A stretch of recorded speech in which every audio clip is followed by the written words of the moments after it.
As 2024 comes to a close, the Department of National Defence, D&D, released an internal report which does not bode well for the Canadian Armed Forces, or the CAF, to have a brighter future in the coming new year. The conclusion of the Departmental Results Report for 2023-2024 was that due to a lack of available budget, a shortfall in trained personnel, and the advanced age of our military equipment, there is a risk that D&D CAF may have difficulty maintaining its materiel capabilities at the right level to support operations. It is time to target just how close the CAF is to actually hitting the wall. This departmental results assessment serves to paraphrase Minister of National Defence Bill Blair's description of the CAF currently being in a death spiral. The military's ongoing retention and recruiting crisis has resulted in a chronic shortage of skilled trades personnel.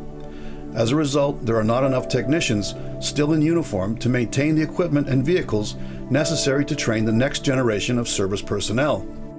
This has already had an impact on operational readiness.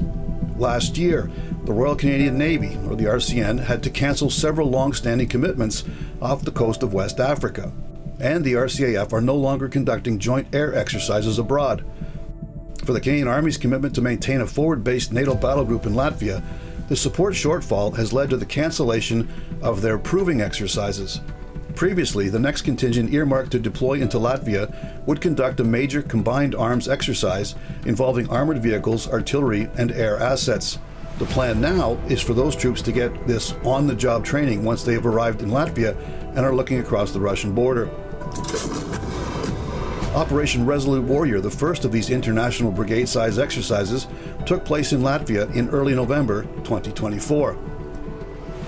However, things will only become more challenging for the Canadian Army in the months to come, as Canada makes good on the promise to increase the manning level of this battle group from the current 900 personnel to 2,300 deployed personnel in 2025.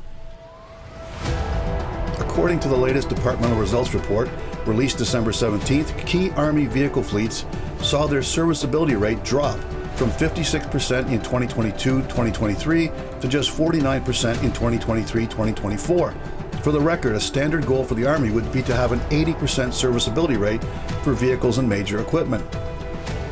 The RCN also slipped in their year-over-year serviceability rate. In 2022-2023, some 51.2% of key naval assets were available for training and deployment. Over the 2023-2024 timeframe, that rate dropped to 45.73%.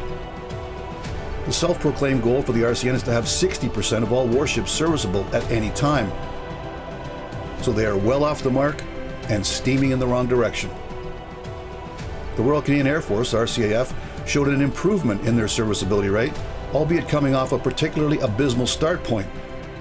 In 2022-2023, the RCAF posted a depressing 43.88% aircraft serviceability rate, which they boosted to a still depressing, albeit improved, 48.9% in 2023-2024. Given that the RCAF's target goal is an 85% serviceability rate, one has to consider this to be an F or failing grade.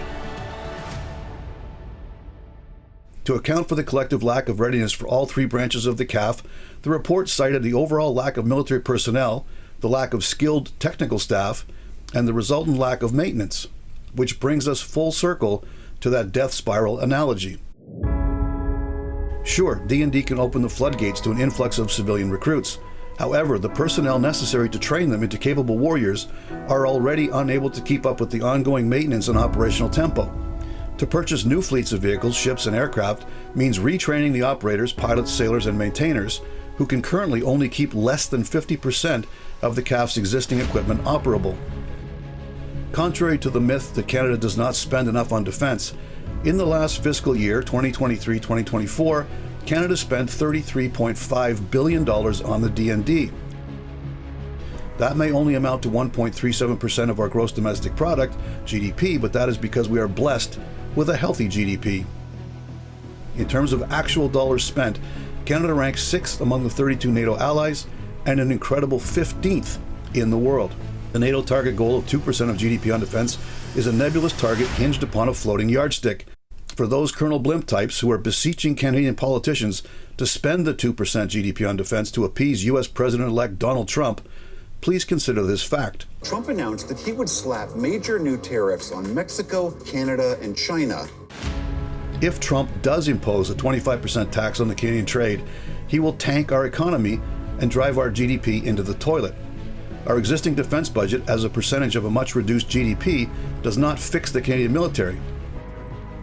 Besides that, Trump has also suggested raising the NATO defense spending to 5%.